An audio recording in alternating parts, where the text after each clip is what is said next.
Starship Static Fire. SpaceX zündet erstes Raptor an Ship 35. Wirft ein missglückter Test am Freitag den nächsten Start um Wochen zurück. Weißes Haus fordert unter anderem die Streichung von SLS, Orion und Lunar Gateway. NASA kämpft mit Druckverlust an Psyche-Triebwerk. Gefährdet das die Asteroidenmission? Firefly-Start scheitert auf kuriose Weise. Warum zündet die zweite Stufe nicht? Jared Isaacman von NASA-Chefposten. Wie viel SpaceX steckt bald in der Behörde? Erster Kuiper-Einsatz im All. Bringt Amazon jetzt Druck auf Starlink? Nächste Generation von Ariane 6 Booster absolviert Feuertaufe. Das und noch mehr mit allen Hintergründen schauen wir uns heute an. Wenn du diese und weitere spannende Entwicklungen nicht verpassen möchtest, genau unbedingt abonnieren. Herzlich willkommen zu Senkrechtstarter, euer Raumfahrtkanal im deutschen Sprachraum. Das Weiße Haus hat am Freitag seinen Haushaltsentwurf für 26 mit drastischen Einschnitten bei der NASA vorgelegt. Fast ein Viertel des bisherigen Budgets soll wegfallen. Nach diesem Entwurf soll das SLS samt Orion-Kapsel nach nur 3 Flügen eingestellt werden. Auch das internationale Mondprojekt Gateway würde gestrichen. Stattdessen will die US-Regierung den Fokus auf kommerzielle Alternativen legen. Priorität soll die Rückkehr zum Mond vor China sein und ein US-Amerikaner als erster Mensch auf dem Mars. Nicht ganz überraschend, aber mit dramatischen Auswirkungen für die Artemis-Partner Europa, Japan, Kanada und die Vereinigten Arabischen Emirate. Langsam aber sicher rückt der nächste Starship-Testflug näher und SpaceX zeigt dabei erneut, wie dynamisch sich die Abläufe in der Starbase gestalten. Am 29. April wurde Ship 36, das für den 10. voll integrierten Starship-Testflug gehandelt wird, nach erfolgreichen bestandenen Cryo-Tests wieder zurück in die Produktionsanlage gebracht. Nur wenige Stunden später rückte dann der eigentliche Star der Stunde, Ship 35, in die Massey's-Testanlage ein. Ziel, die letzte große Hürde vor einem Start, ein Static Fire Test der Oberstufe. Ein erster Versuch in der Nacht auf den 30. April wurde allerdings kurzfristig abgebrochen. Detanking hieß es, also Treibstoffe raus, kein Zünden der Triebwerke in dieser Nacht. Doch das bedeutete keinesfalls Stillstand. Bereits in den frühen Morgenstunden des 1. Mai kam Bewegung in die Sache. Ship 35 feuerte erstmals eines seiner Raptor-Triebwerke für etwa 6 Sekunden. Ein kurzer, aber entscheidender Test. Laut SpaceX soll eine Zündung im Weltraum simuliert werden. Mit dieser gezielten Zündung, da möchte SpaceX die Starship-Oberstufen kontrolliert aus einer Umlaufbahn holen können. Auch wenn der nächste Start erneut suborbital sein wird, soll diese Fähigkeit getestet werden. Soweit von außen zu beurteilen und von SpaceX mitgeteilt, war der Test erfolgreich. Nicht so der nächste feurige Test von Ship 35. In der Nacht von Donnerstag auf Freitag führte SpaceX einen sogenannten Long Duration Burn durch. Ein ähnlicher Test wurde mit Ship 34 im Februar vor dem letzten Flug durchgeführt. Damals sollte der Test das Treibstoffsystem unter unterschiedlichen Schubleveln auf Vibrationen testen. Der jetzt von SpaceX mit Ship 35 durchgeführte Test endete abrupt deutlich unter der etwa 1 Minute, die im Februar Ship 34 getestet wurde. Mehr noch, wenn man die Aufnahmen von NSF im Detail betrachtet, können Trümmerstücke im Abgas ausgemacht werden. Auch scheint es nach dem Abschalten einen Brand in der Triebwerkssektion gegeben zu haben. Zur Erinnerung, der Booster für den 9. Flug, Booster 14, der hatte bereits am 3. April einen statischen Feuertest überstanden. Booster 14 war bereits auf dem 7. voll integrierten Starship-Flug eingesetzt worden und als zweiter Starship-Booster überhaupt erfolgreich auf den Fangarm der Start- und Fanginfrastruktur gelandet. Während wir die Woche schon mit einem potenziellen Start in den nächsten 2 Wochen gerechnet hatten, dürfte dieser sehr wahrscheinlich missglückte zweite Feuertest von Ship 35 Flug 9 um einige Wochen zurückwerfen. In der Starbase wird weiter Platz gemacht. Der Abriss der ikonischen High Bay schreitet sichtbar voran. Aufnahmen vom Gelände zeigen, wie mit schwerem Gerät Stück für Stück dem ehemaligen Herzstück der SpaceX-Fertigung zu Leibe gerückt wird. Die Struktur, in der früher die ersten voll integrierten Starships zusammengesetzt wurden, die weicht einer modernen Anlage mit dem Namen Gigabay. Der Rückbau markiert das Ende einer Ära und gleichzeitig den Übergang in die industrielle Phase des Starship-Programms. SpaceX setzt immer stärker auf Serienfertigung und automatisierte Prozesse. Die High Bay hat eben ausgedient und macht nun Platz für ein neues Kapitel der Starship-Geschichte. Es gibt Gegenstände, die sprechen nicht durch Worte, sondern durch ihr Design, ihre Präsenz, ihre Einzigartigkeit. Der Hoverpan von Novium ist genau so ein Objekt. Ein Schreibgerät, das nicht nur schreibt, sondern schwebt. Der Hoverpan Interstellar ist inspiriert von Raumfahrt und Präzisionsingenieurskunst. Aus Flugzeugaluminium gefertigt, balanciert er aufrecht in einem permanenten Magnetfeld. Ohne Strom ganz von selbst. Der 23,5 Grad Neigungswinkel ist eine Hommage an die Ekliptik der Erdachse, die unser Leben auf diesem Planeten ja überhaupt erst in Jahreszeiten unterteilt. Der Lauf der Dinge sozusagen. Doch der Hoverpan ist mehr als Technik, er ist ein Statement-Geschenk-Kunstwerk. Ideal für alle, die das Außergewöhnliche lieben, als stilvolles Geschenk für den Vatertag, für den Schreibtisch eines Visionärs oder als ganz persönliche Erinnerung an einen besonderen Moment. Für die ganz besonderen Unterschriften gibt's die Future Edition des Hoverpan auch als 2 in 1 Füllfederhalter und Tintenroller. Den Hoverpan Interstellar, den gibt's neben den Farben Space Black, Starlight Silver, Mars Magma und Neptune Blue auch noch mit besonderen Details, zum Beispiel mit dem Fragment eines Meteoriten aus der Zeit vor der Entstehung der Erde. Du wirst wohl nie etwas Älteres in den Händen halten können. Der Hoverpan ist ein designpreisgekröntes Meisterwerk. Jetzt schnell sein, mit meinem Link und dem Code SENKRECHT spart ihr 20% auf eure Bestellung und bekommt kostenlosen Versand. Der Novium-Rabatt, der ist nach Erscheinen des Videos 48 Stunden aktiv, danach etwas geringer. Die US-Telekommunikationsaufsicht FCC hat überraschend angekündigt, ihre jahrzehntealten Regeln zur Signalstärke von Satelliten neu zu bewerten. Neue Anbieter mit Konstellationen in niedrigen Erdumlaufbahnen wie Starlink und Kuiper, die fordern flexiblere Regeln und SpaceX möchte seinen Starlink-Dienst mit voller Leistung betreiben können. Etablierte Anbieter wie Intelsat und SES, die warnen vor Störungen bei kritischen Anwendungen wie Rettungsdiensten. Die FCC ruft nun zu öffentlichen Kommentaren auf. Es geht um nichts weniger als die Spielregeln für das Milliardenbusiness am Himmel.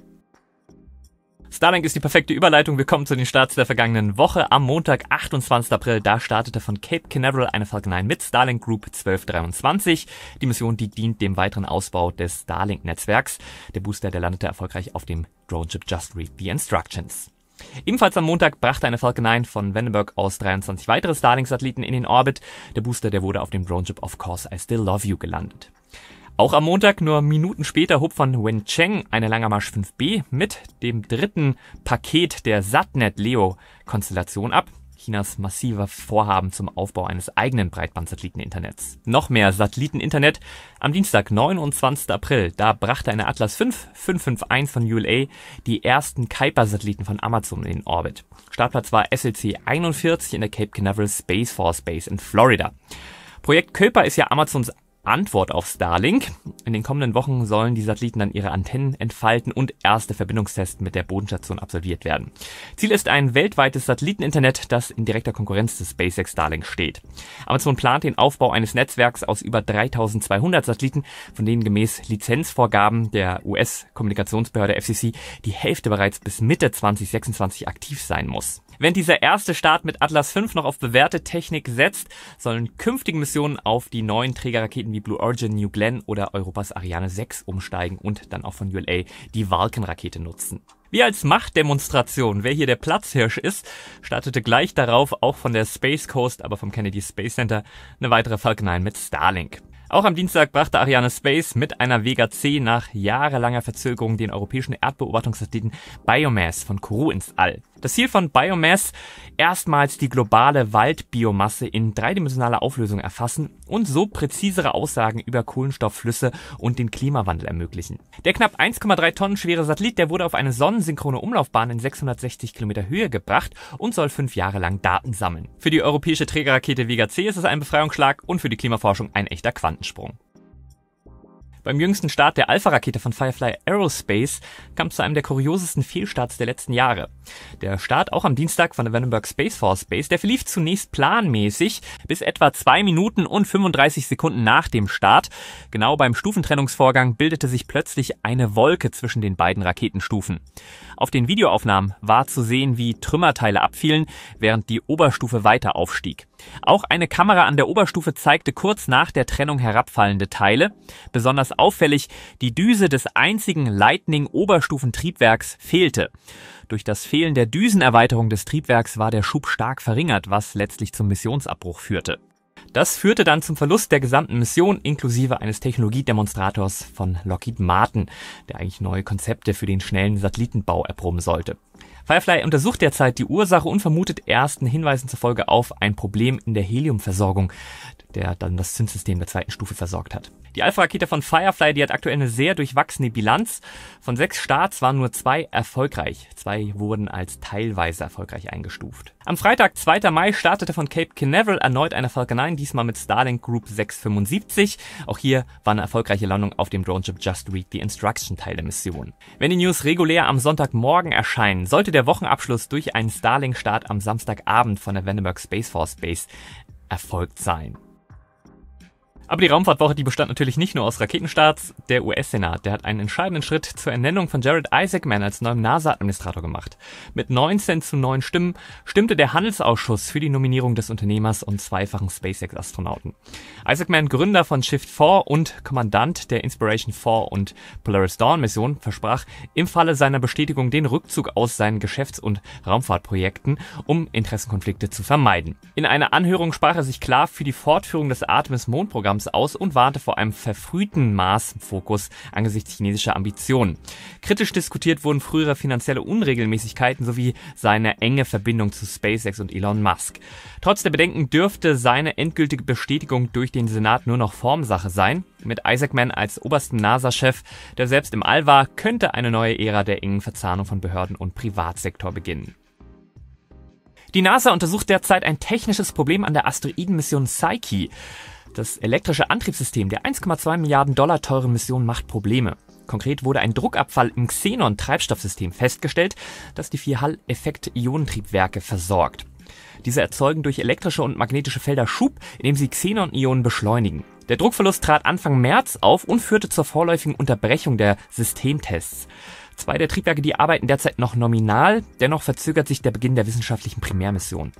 Ingenieurteams vermuten ein mögliches Leck oder eine Anomalie im Leitungssystem. Sollte sich der Druck weiter verringern, könnte dies die geplante Bahnkorrektur der Sonde gefährden. Noch bleibt die NASA aber gelassen. Die Mission verfügt über mehrere Backup-Modi, mit denen auch bei reduziertem Schub das Ziel, der metallreiche Asteroid Psyche, erreicht werden könnte. Letzte Woche hatten wir noch zum 70. auf der ISS gratuliert. Diese Woche hat NASA-Veteran Don Petit sich nach seiner Heimkehr im Johnson Space Center den Fragen der Presse gestellt. In Richtung der ISS-Kritiker sieht er keinen Grund, die Station wie geplant 2030 außer Dienst zu stellen.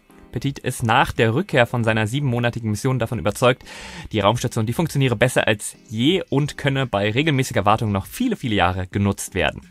Technisch sei die ISS heute auf einem ganz anderen Niveau als bei seinem ersten Flug 2002. Er verglich das mit den B-52-Bombern der US-Luftwaffe, ein Flugzeug, das bis 1962 produziert wurde und modernisiert noch heute verlässlich fliegt. Die Raumstation sei ein robustes System, das mit kluger Pflege weiter betrieben werden könne. Warnungen vor Alterungseffekten hält Petit für übertrieben. Apropos noch nicht altersschwach, auch mit 70 denkt Petit übrigens nicht ans Aufhören. Die Schwerelosigkeit, die habe seine Altersbeschwerden gelindert und sobald der Flugarzt zustimme, sei er bereit für eine weitere Mission. Die NASA hat für die Artemis-2-Mission ein bemerkenswertes Triebwerksupdate gegeben. Anstelle des ursprünglich vorgesehenen RS-25-Triebwerks E2063, ein Veteran mit 10 Jahren auf dem Buckel, wurde ein noch älteres Modell eingebaut. Das nun eingesetzte Triebwerk E2061, das wurde bereits 2008 zertifiziert und ist damit 17 Jahre alt. Das jetzt verbaute Triebwerk E2061, das flog mit dem Space Shuttle 2010 und 2011 ins All. Der Grund für den Austausch: nach einem Testlauf zeigten sich Auffälligkeiten an einem Einspritzventil. Kein akutes Risiko, aber genug, um Sicherheitsbedenken für einen so bedeutenden Flug wie Artemis 2 mit Crew aufkommen zu lassen. NASA-Ingenieure entschieden sich daher für das deutlich ältere, aber erprobtere Triebwerk. Wenn wir von erprobten Triebwerken sprechen, am 24. April, da hat die ESA in Französisch-Guyana erfolgreich den neuen P160C Feststoffbooster gezündet. Der P160C ist ein Upgrade des P120C Motors, der derzeit bei Ariane 6 und Vega C zum Einsatz kommt. Ja, und er bringt 14 Tonnen mehr Treibstoff mit. Entwickelt wurde der Booster von der Ariane Group und Avio über ihre gemeinsame Tochter Europropulsion. Der P160C, der zählt zu den größten einteiligen Kohlefaser-Feststoffmotoren der Welt. Das Ziel: mehr Leistung, mehr Nutzlast, mehr Wettbewerbsfähigkeit für Europas Raumfahrt. Die 3 Hauptkomponenten Hülle, Düse und Zünder, die stammen aus Italien, Frankreich und Norwegen. Der Test gilt als entscheidender Schritt für den kommerziellen Einsatz der Ariane 6. Die 16 der 18 von Amazon gebuchten Ariane 6 Starts sollen zum Beispiel mit der leistungsgesteigerten P160C-Variante erfolgen. Dass es Senkrechtstarter gibt, das verdanken wir alle den Senkrechtstarter-Schutzengeln, also alle Menschen, die den Kanal regelmäßig monetär unterstützen. Vielen, vielen Dank für eure Unterstützung, vielen, vielen Dank für eure Hilfe. Ja, wenn auch du aktiv mithelfen möchtest, den deutschen Sprachraum für Raumfahrt zu begeistern, genau, unter dem Video gibt's einen Link zur YouTube-Kanalmitgliedschaft. Als kleines Dankeschön gibt's dann ja alle meine Videos vorab und ohne Werbung. Vielen Dank. Schauen wir noch kurz auf die kommende Woche. Am Montag, 5. Mai, da wird voraussichtlich einer Langermarsch 12 vom Startplatz LC2 in Wencheng in China starten. Die chinesische Rakete, die soll eine neue Gruppe von Satelliten für das nationale Satelliteninternetprojekt in den Orbit bringen. Am Dienstag, 6. Mai, da folgt eine weitere Ladung Starlinks von Cape Canaveral und dann Wochenabschluss vermutlich am Samstag Falcon 9, auch Starlinks, dann aber von Vandenberg, Kalifornien. Nicht vergessen, auf dein Hoverpan bekommst du mit dem Code SENKRECHT in den nächsten 48 Stunden 20% Rabatt und kostenlosen Versand bei Novium. Link unten in der Beschreibung. Ich hoffe, die News haben dir wieder gefallen. Wenn ja, den Like nicht vergessen. Falls du es noch nicht gemacht hast und weitere Raumfahrt-News nicht verpassen möchtest, jetzt wäre ein super Zeitpunkt für ein Abo. Ich würde sagen, bis zum nächsten Mal. Immer schön senkrecht bleiben. Dein Mo.